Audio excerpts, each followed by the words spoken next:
Hello, Sarah of SEK Handmade here, and welcome to my Learn to Crochet series.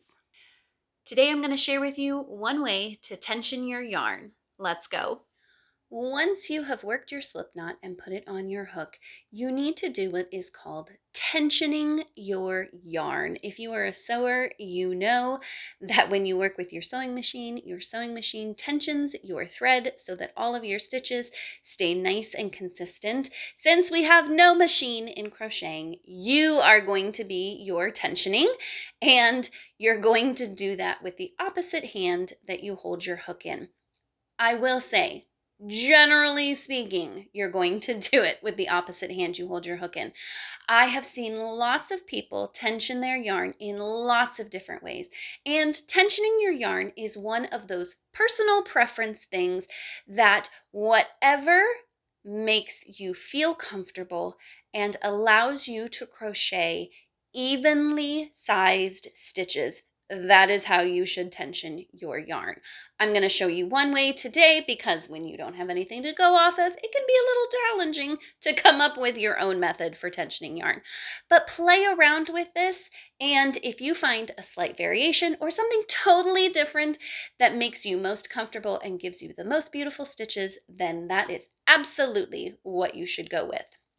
Now, you have two ends of your yarn here, your tail and your working yarn. When you are tensioning your yarn, be sure that you're tensioning your working yarn, and that's the one that's coming from your ball of yarn. If you don't and accidentally tension your tail, you will run out of yarn very quickly. That is one of the reasons that I recommend leaving a shorter tail on your crochet projects, unless your crochet project specifically recommends leaving a long tail for something like seaming, because if you leave a nice short tail, when you go to tension your yarn, you're gonna run out of the tail before you even get your yarn tensioned, and you're gonna know you're grabbing the wrong thing. If you have a really long tail, sometimes you can tension your yarn, get a few stitches in, and then realize that you've grabbed the wrong thing, and that can be really frustrating because then you have to back up.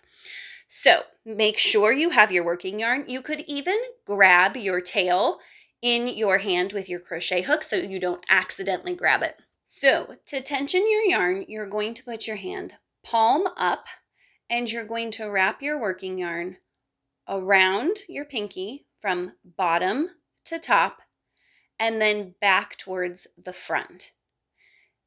Then you're going to flip your hand so that the yarn runs behind your ring, middle, and pointer finger. Then you're going to tuck your pointer finger underneath that yarn and flip your hand back away from you. And that is how I tension my yarn. Because of this method of tensioning my yarn, I need my pointer finger to hold my yarn. And so that means when I pinch my work, I'm going to pinch with my thumb and my middle finger. This is something that is a little out of the ordinary. Most people are used to pinching with their pointer finger and thumb, so it takes a little getting used to, but make sure you practice tensioning with your pointer finger and then pinching with your thumb and middle finger there. One more time, let's tension our yarn. Take your working yarn and wrap it from bottom to top around your pinky, behind and back towards the front. Flip your hand away from you so that the yarn is behind all three of your other fingers. Take your pointer finger and slide it underneath your yarn. Then flip your hand palm up, and then go ahead and pinch your knot from your slip knot with your thumb and your pointer finger. And then you're ready to chain.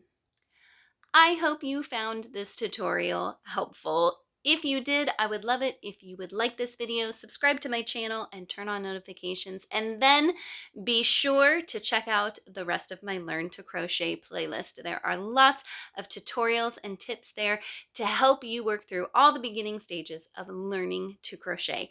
It is always my goal to help you grow confidently in your craft. Thank you so much for joining me, and happy crafting!